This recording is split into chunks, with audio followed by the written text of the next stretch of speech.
All right. Hey, everybody. How's it going? You are live on Shally's Alley. Today is August 23rd. I believe this might actually be the last episode of August, but and maybe not. No, we got one more. So here we are, August 23rd. And you see I'm wearing this T-shirt. I found it tonight in my last night in my closet. And I have all these shirts of like defunct companies. I don't think SAIC is defunct. They got renamed. I think they're called Lados or whatever. So I have like shirts of companies that don't exist anymore. And I figured, I need to start wearing these because they're just sitting there. And my policy: if it's free, it's me, right? So I like these comfy shirts that I can wear. So anyway, enough about free stuff. Let's talk about recruiting. In fact, let's talk about executive recruiting. And with me today, I have James Sammarco. James comes from the executive search industry, where he spent a great deal of time, and actually just told me that he was here in Atlanta yesterday, and I totally missed him. I didn't get the message in time that he was going to be around, so I missed out meeting you face to face. Sorry, man. No worries. Glad to be here. Thank you for having me. And Of course. Yeah. Love it's to. it's a great time right now to be on. Atlanta's great. I've been following you for years. It's so funny, our story. We've been connected since 2008 and never Really? really spoke up Wow. until recently. So Yeah.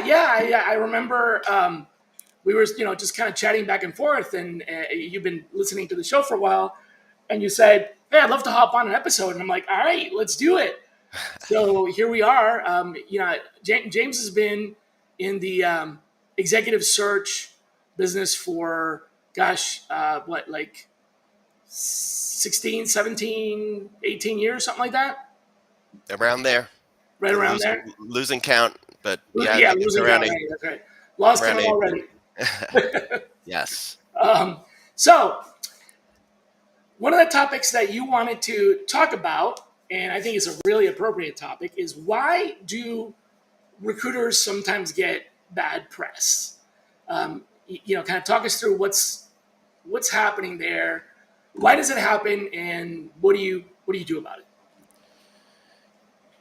For being in the industry as long as I have, you start to realize some of the mistakes that you made over the years and how to fix those. And I think there's just so many agencies out there these days that just been out there for years that have that name reputation, right? And I think that in the agency world, there's high turnover rate, right? And I think that creates problems, with clients, with candidates. Some people are just not in it for the long haul. So um, I think that it's just important to play the long game and always build relationships with folks, whether you could use them or not at the moment.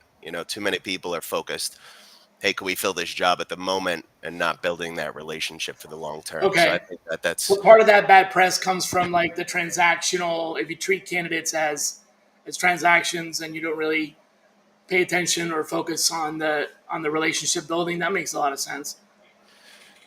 Yeah, Yeah. and I think that it's just important that everybody needs help. Like, look at the market that we're in right now. There's a lot of people unemployed. There's a lot of people on LinkedIn with their green banner up.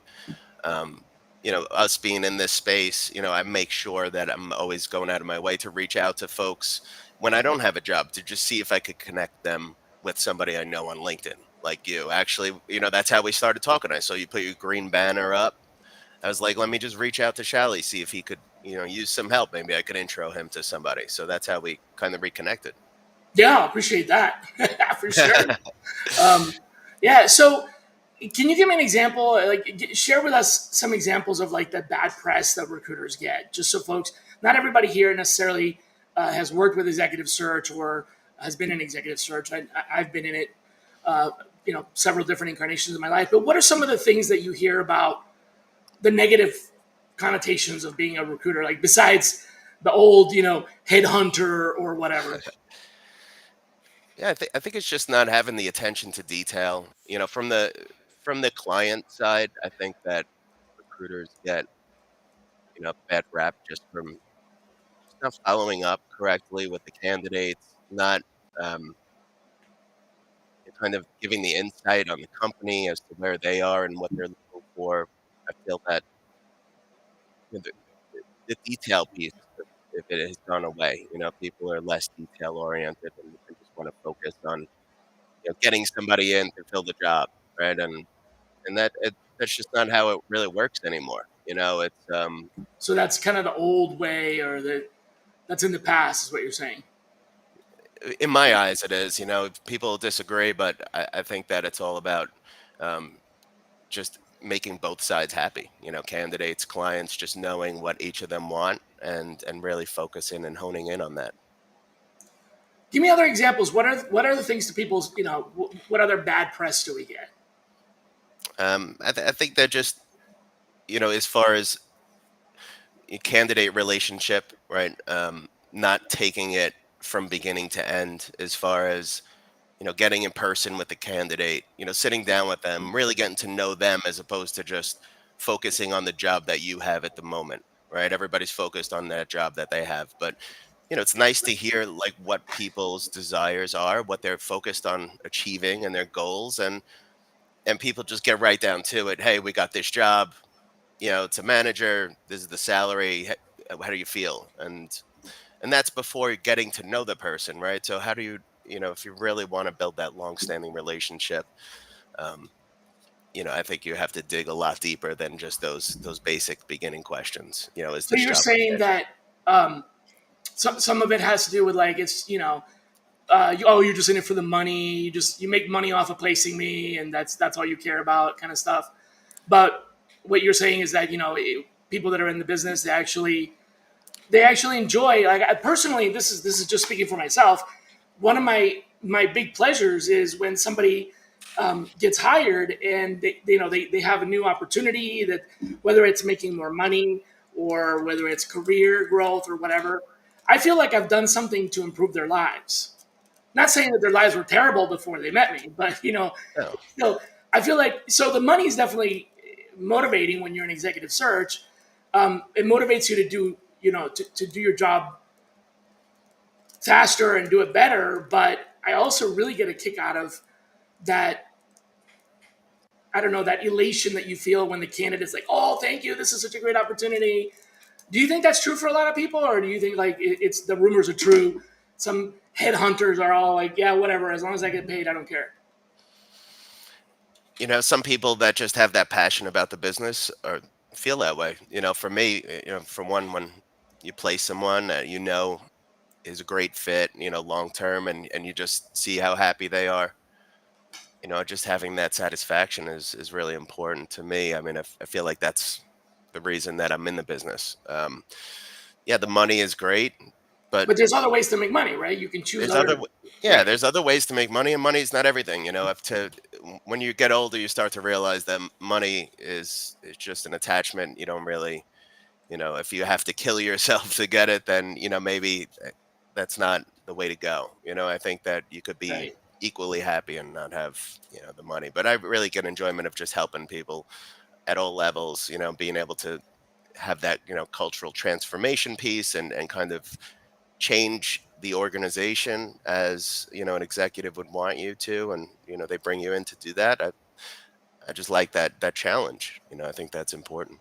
Let's dig into that a little bit because I think that kind of segues into the role of executive search. Some folks, I think one of the complaints that people have, or one of the bad reps that executive search and just generally search in general gets, is that it's transactional. But I think like if you're going to do a good job and represent your client, part of part of the role. at the higher levels, when, for example, I've placed um, CTOs, CIOs, CFOs, C-suite executives. One of the jobs is to find the person that's going to um, like gel, not just gel. It's not about getting along, but like actually contribute in more ways with the team. So it's a bit of it's matchmaking, right? Sourcing isn't as big a deal. It's easier to find. First of all, it's easier to find executives, and at least in my experience, than it is to find some really highly technical people.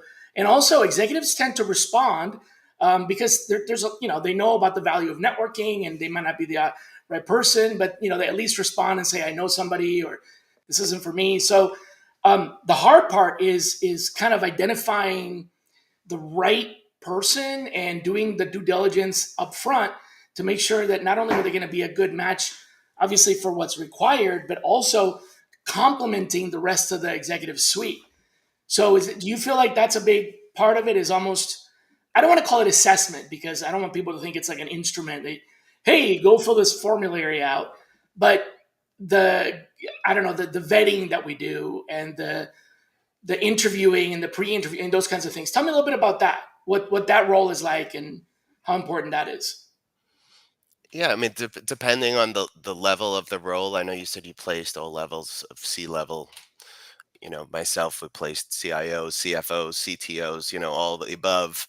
They're handled differently. If you have a CEO search, you're really interviewing the full C-suite to see, where everybody's personality fits and kind of honing in on like where is this CEO going to be the best fit. Do they Mm-hmm. need to come in strong?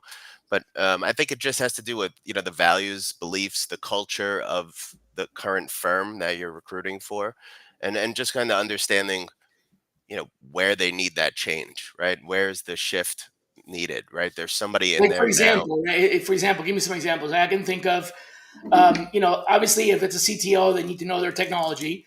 But beyond that, you want to find out whether or not they're, if the team needs someone that's more of a um, consensus builder, you want to bring somebody that's that, or if the team needs somebody that's more of a, decisive factor, those kinds of things. So what else do you look for in executives? What other types of, I don't know, alignment are there out there? Well, it just goes back to being innovative, adaptive, trying to make that um, somebody who's on the, the latest edge of what's coming up in that space specifically. Like I said to you earlier, we deal in a number of spaces, so it kind of changes based on that. But I think it's focused on where the long-term success of that company, and I think that it depends on the culture that they're trying to build. So I think it's very important to just kind of make sure that that person's going to be able to deliver that piece. Have you noticed, as you talk to, let's just say, VP and above type of candidates, have you noticed any trends in what stands out? Like what do some of the top executives have in common as far as like their soft skills, right? Like obviously doing their job aside, like we know how to recruit for people that do their job. I'm talking about like to become an executive, maybe. What are some of those things, those other, I don't know, other talents, other skills, other competencies that you've noticed highly executive people have from being the interviewer in that? Yeah, I mean, the expert planners is one thing. Like they have everything, scheduled by the 15 minutes. I think that's one of the one of the main keys. Yeah, Their okay. calendars are booked to the gills. But I think that as far as executives go, there's just you know it's important that they're passionate, right? They're very hardworking folks, right? So whatever they do, they have their schedule, right? Getting up early, being able to accomplish stuff before a certain hour so they could hit the day running. Um, and I think it's just being able to be that team mentor, right? That kind of person that's able to kind of corral everyone and assist, people when they're down and out type of personality. I think that's an effective, executive that Leadership from what I've quality, saw. Yeah. what you've Um, seen. Okay. Tell me a little bit more about the value add of an outside executive search agency. Like for example, some of the things that recruiters that don't work with executives may not even be aware of. I'll kick it off with an example. If you're recruiting at that level, you're recruiting people that are at the C-suite. Oftentimes, you can't interview them at your company's headquarters. You have to meet them somewhere else. Can you tell us why? At the other company's headquarters, of Right, course. I mean, it's a small market. Everyone knows each other. The last thing you want is, every C-suite role we have is pretty confidential for the most right. part, right? Can you And imagine confidential, yeah, the yeah. CEO of the other company walks in and people are like, "Hey, what's he doing here? Or what's she doing here?" And all of a I mean, sudden, yeah. So you've got to have that confidentiality. So it's give me more. happening right now. Yeah. What else? I mean, What other things are like really different about executive search than regular search? I, I think that it's different in the sense that there's just so many more aspects involved, right? From the leadership to the culture transformation build to coming bringing in, so for instance, CTOs, a lot of folks, you need somebody that's willing to take this culture that they're going into to the next level technology wise, and really kind of build out roadmaps and strategies over the next couple of years. So for me, you always want to look for visionary type of person. A lot of technology folks, you know, s- sometimes they just like to stick to what they know. In a CTO sense, we need somebody that's looking out the next couple of, months and years onto what's new. For instance, whatever data pipelines, data lakes, Snowflake type of stuff. Being able to automate, um, the environment more. Moving over, transition into cloud is obviously older at this point. So if you haven't done that, you're really behind. But just somebody that's really willing to take it to the next level, and that has done it before, I think is definitely the. So aside from obviously the extra level of confidentiality, you also have of course, you've got the regular requirements of skill, but you also have the ability to kind of see, not necessarily see into the future, but they need to be much more plugged into what's coming around the corner than just a person that's actually hands-on doing the job, an individual contributor. Okay, that's a good one. So sort of seeing around the corner, all that. What else? What other things are are you just really different about executive search? I think Time to executive. fill. How about that? Is it fast? I mean, time to fill for me is. I mean, my average time to fill between executive roles and, I guess you could say some middle management stuff is about 60 days. So, um, which is interesting. It really depends on the search itself, how long it's been open, how long, if it's brand new, if we have it exclusively or not, if it's out there to a bunch of folks. Um, but the average, in my notes that I have from our recent stuff, Yeah. for instance, a CFO that we did for fintech, down here in Florida, was about 75 days to fill. But we had a head of info security, for another fintech like Series B out of New York, and that took like 140 days to fill.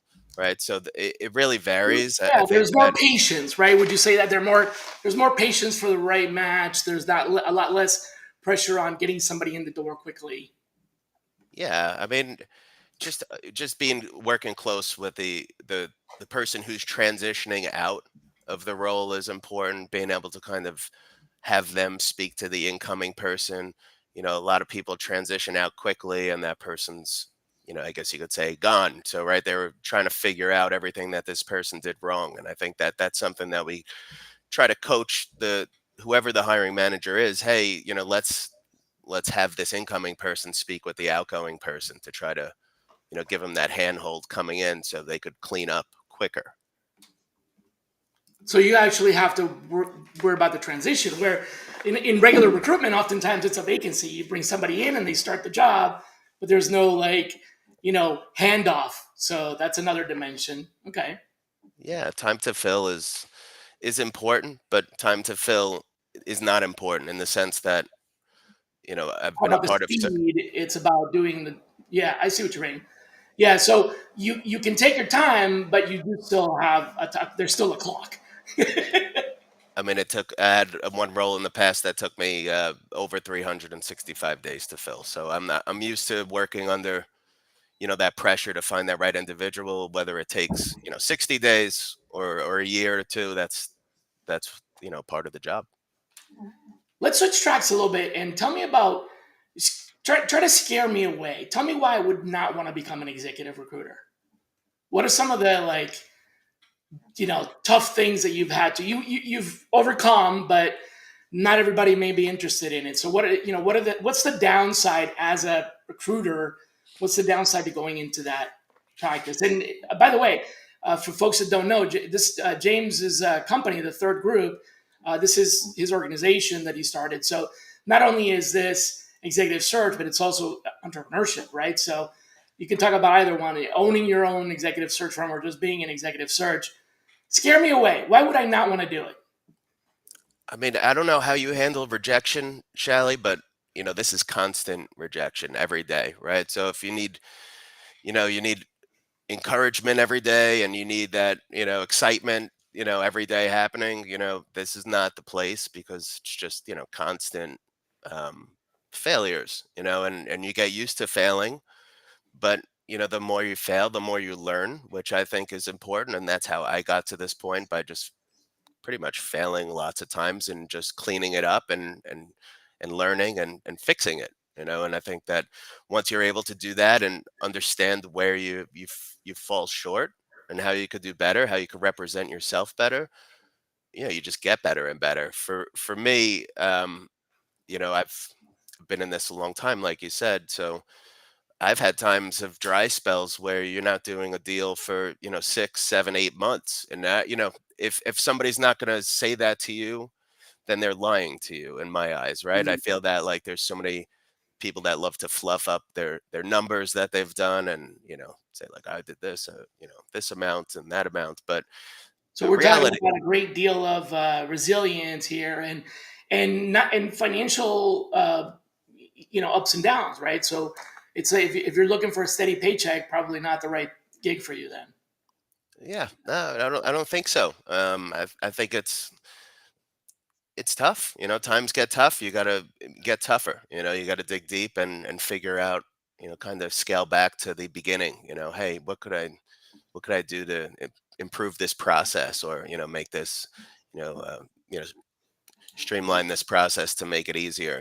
But the truth is that it always goes back to the basics, Shally. And I think that, if you're from, the beginning, like I've been in, cold calling up and down, I don't know if you remember, there used to be lists. You used to cold Oh call yeah, up and down the numbers, you used to call into the absolutely. newspaper to get the ad. There was just so many different ways that recruiting's changed. So when you come from that aspect of just, calling till somebody answers, and just figuring it out, I think that, you could really, figure it out. But they don't do that anymore, so it's hard to teach from that aspect of really just, making a bunch of calls. It's really changed to, an email business and then schedule a call. There's Oh, okay. nobody picking up the cold calls as The much phone, yeah. anymore. So folks don't pick up when you call anymore, huh? Not not necessarily. There's always, think about, there's so You many still call, but they're some just not answering when you call. They're calling you back or they're responding, but they're not picking up. I got you. there's so many spam calls out there these days. I don't pick up half the calls that come into me. So Yeah, yeah, I can relate to that uh, for sure.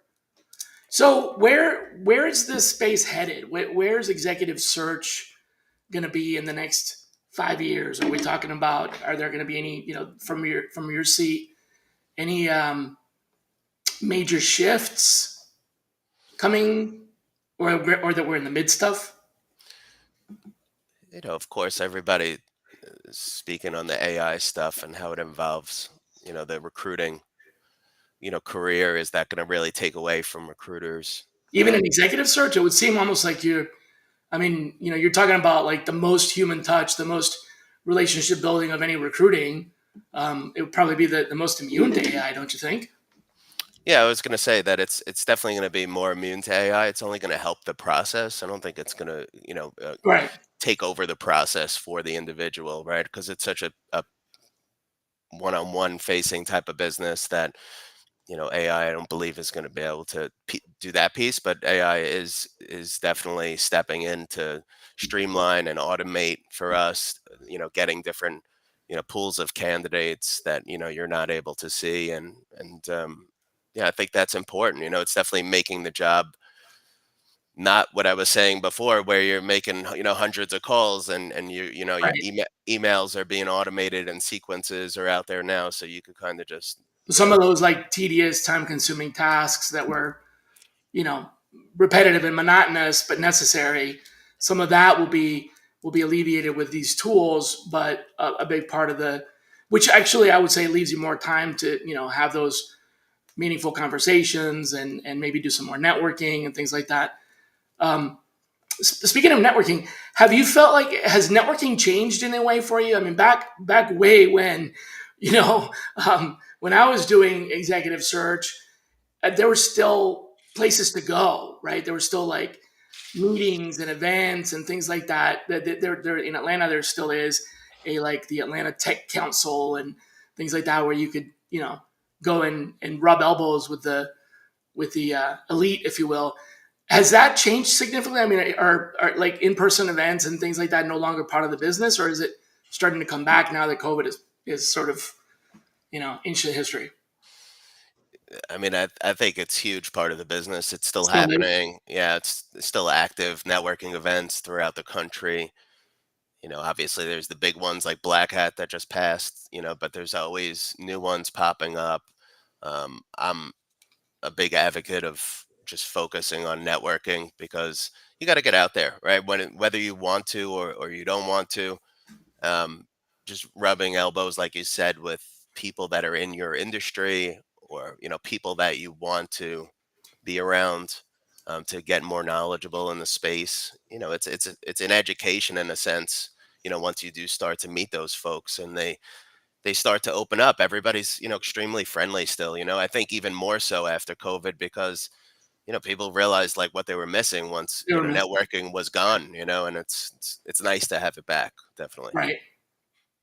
I mean, one of the biggest pieces in the business. I think that there's so many different areas now. You got Bitcoin conference in Nashville. You have the security stuff that was just happening, but there's everything so specifically. For instance, family office networking events. You have hedge fund networking events. Stuff that's catered towards the food and beverage world. Total opposite. So it's you name it, it's out there.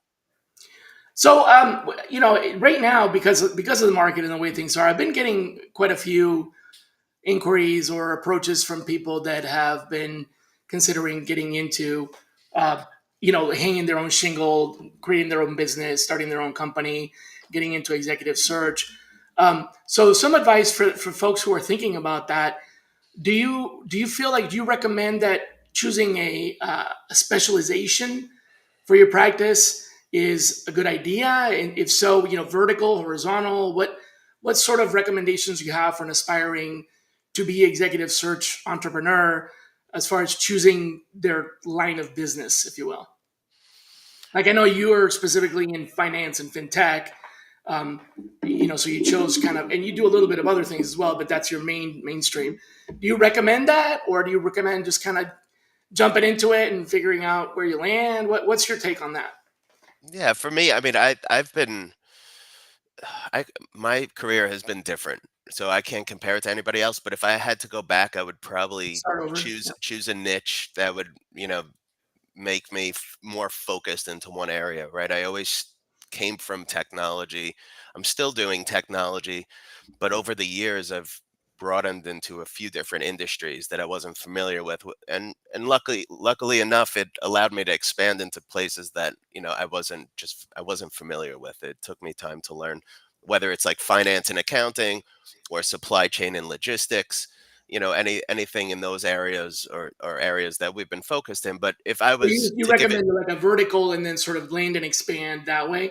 What about getting into like a horizontal, for example, placing, only management level or only executive level, but of any industry, or only, support level? Like, is there any value in going specialty that way, or do you recommend vertical? I think any specialty or niche is going to be the best way to go because you have Definitely. an Okay. extreme So choose focus, one. and then when you're going to sell to a potential, new client or business, they're going to say, "Oh, this person's focused in this vertical. Like, why wouldn't we try to use this person?" Right? Somebody that's a generalist just doesn't win. That's what they say. Somebody who's a generalist is just never going to be the one you want to use because they're just not a specialist in what you need at the moment, right? And but it's been different for me, as I have been a generalist. I have exposure to a few different areas over the years, but it does make you realize that having that niche, Salesforce recruiter, especially just for Salesforce developers and admins, or Workday folks specific, just for that, those people know their network really extremely well, and they know when people are leaving, a job, to move them to the next. If you're I guess you could say somebody who's not a specialist, you're not as in tune to your network. That makes sense, right? Because there's a lot more to cover. You can't cover everything. Right. So as more and more people are, like I said, I've been getting quite a few, more than I usually get. Hey, Shally, what do you think about this? Kind of inquiries from friends and colleagues. So you feel like, do you feel like there's going to be a bit of a resurgence of executive search? Because I know there was a bit of a dip in overall, participation in that industry for a while. But do you feel like it's coming back, or is just organic growth? I feel like it's not coming back. I feel like it's back. I feel like it's It's back again. already. Okay. Yeah, I feel like it goes back to just those relationships that you've figured out over the years. We're in a time where everybody's, there's a lot of roles posted, a lot of frustration on people not getting responses, and hiring managers don't want to waste time going through Mhm. these 100, 200 people that applied to a post, because most of them are just not right. So we're in the time where people don't post jobs anymore. Majority of the stuff that I'm getting, that's They're not exclusive. posted. They don't want to post it. It's a time waster for them, right? to Yeah. to have somebody go through 200 people. Why go through 200, 300 people if you could come to somebody like myself that fits what you're looking for, or somebody who's a specialist in what you're looking for, and get 10 or 20 folks and just make the hire in a couple of weeks. Yeah, which it would be a lot of work to just. I know some folks get overwhelmed with applicants. Not everybody, but sometimes they do, and then it's like you got to go through all that and follow the required processes and everything. So But I think it is, it's back. I mean, recruiting's here to stay. and grow. Well, yeah, and I know recruiting is, but like I've been getting more and more inquiries, so I'm wondering if there's I don't know, if there's like going to be a boom in executive search coming or something, because I feel like I'm early on that I curve, think Yeah, I think there is going to be a big. more interest in it. I think there's going to be more interest in it. I think it's become a more flexible industry than it used to be. It Mm. used to be in office, suit, tie type of thing. That's how it was, a while back. Now it's you work from home. You're flexible. It's just easier. It's easier, and I think people are looking for more quality of life positions, and they're looking for positions that they could That's a good dictate. point. Yeah, they want to dictate what they're making, and they want to dictate where they're working, right? And Right, recruiting and their fits time to in. be planned, and yeah, so not so much like um, the hard hours and paycheck, more flexibility, and yeah, that's actually a really good point. That's a really really good point. So I, let's kind of pull the thread on that a little bit. What do you enjoy the most out of your entrepreneurship as an executive search? Like, is it the freedom? Is it the money? Is it the people? Is there something particular that you go, you know, this is why I'm in this business, or this is why I stay in this business? Like, what is that? What is that thing that brings a big smile to your face, about the job? Flexibility is big for me. You know, Flexibility. I have a family. You know, I have daughter, son on the way. So for me, I don't want to be tied down to a desk if I don't have to be. You know, so that was always a big attraction to me. Managing Um, your time and choosing where you spend your time. yeah, That's because the time's the one thing you can't get back, right? So if you're able to manage it correctly now, I think that you could really fall into a process that works for you. Money, yeah, money's there, like we said earlier. There's a number of industries you can make a lot of money in, but you may not be as flexible.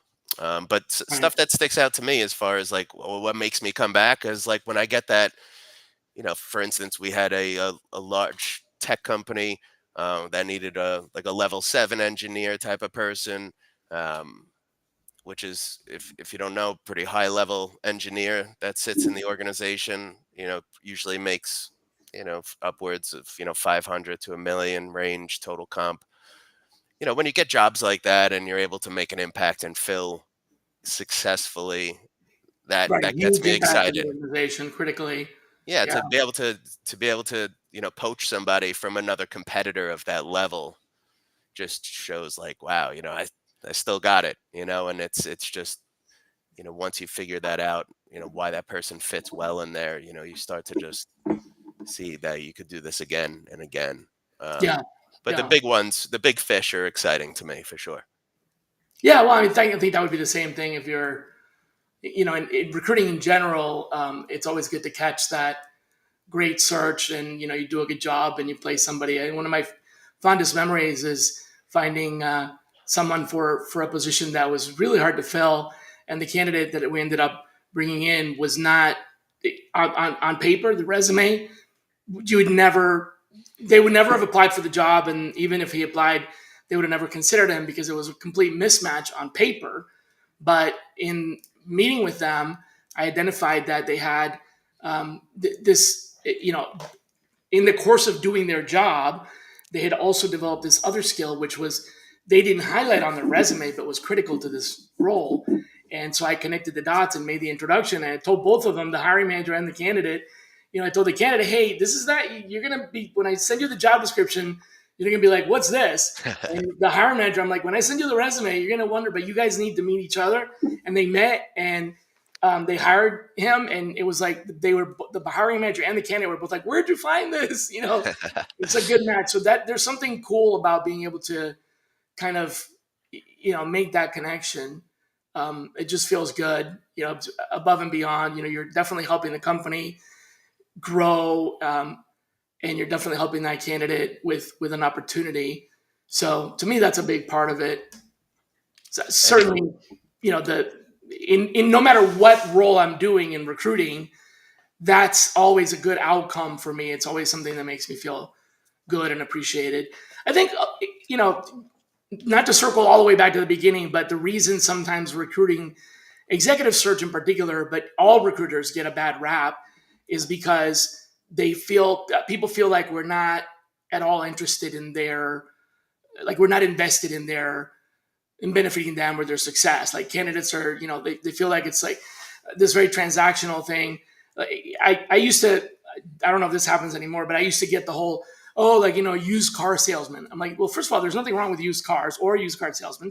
But, it's like this, oh, recruiters are like used car salesmen. Like, what does that mean? Well, they just want to turn around the inventory as quickly as possible.